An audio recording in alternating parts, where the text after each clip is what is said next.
I'm Lakota and Ojibwe. My Ojibwe name is Okichidai Kweganu. It means Golden Eagle Warrior Woman.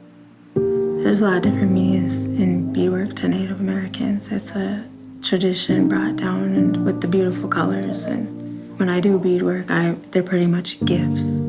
I give them away to like family and friends. I was going through a lot of homelessness. I had an alcohol addiction. I drank a lot for probably like 12 years. And my fiance was in the hospital at the time. His body was having problems from alcoholism. He ended up passing away. I didn't want to go back to our home to where we lived, so I ended up going to the tent city. I asked my Great Spirit, I said, if I could just get my own place and just go away and be by myself and recuperate. I want to do a lot of good things for my future, so I got my low efficiency.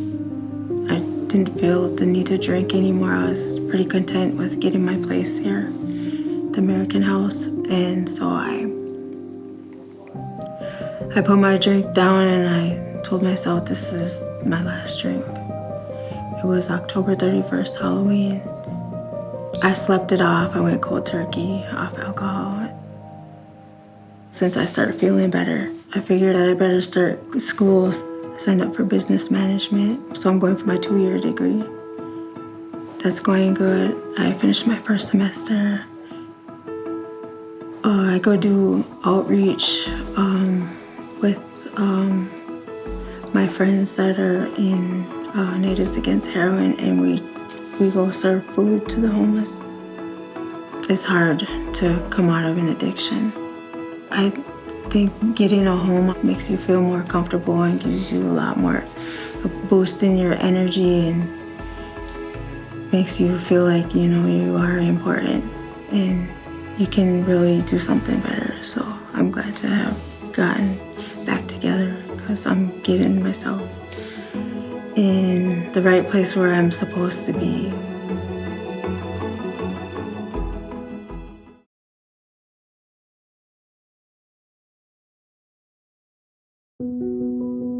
I wasn't worthless. I just needed housing. I just needed a place to live.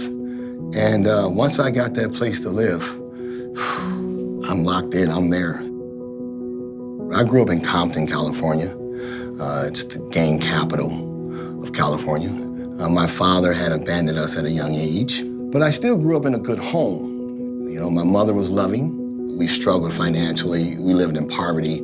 And I was soon thrust into the streets with no supervision. I ended up joining a gang. That is probably the worst part of my life. One day, there had been a shooting outside the house. I had unknowingly brought violence to the home. So I had to go. And that was really hard to accept.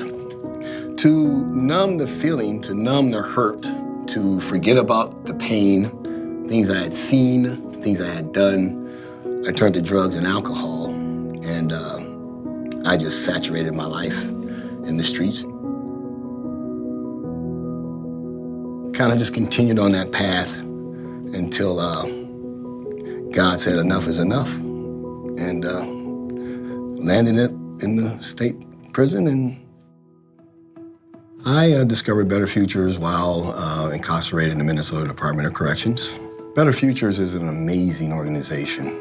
It offered a pathway back into society, housing, mental health. It also gave me on-the-job training, but more importantly, it allowed me to restore some dignity in my life and give me an opportunity to get my feet on the ground to move forward in a positive way. Without housing, you have nothing.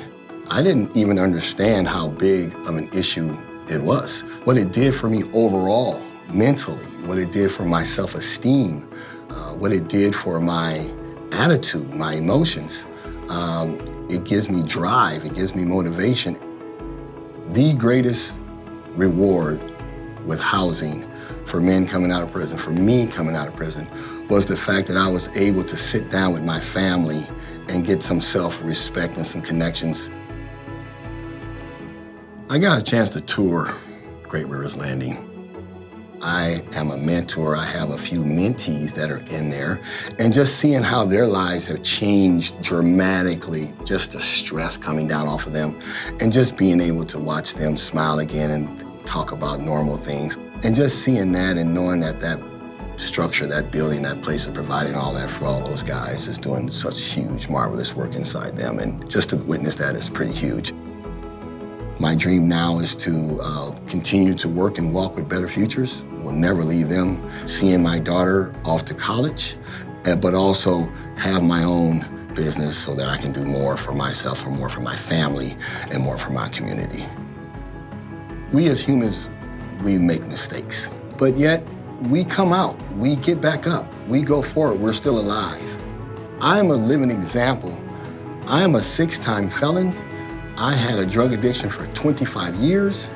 I was all but nothing and came out and was given an opportunity, and without housing, I wouldn't be here talking to you today. I wouldn't have my daughter, Abby.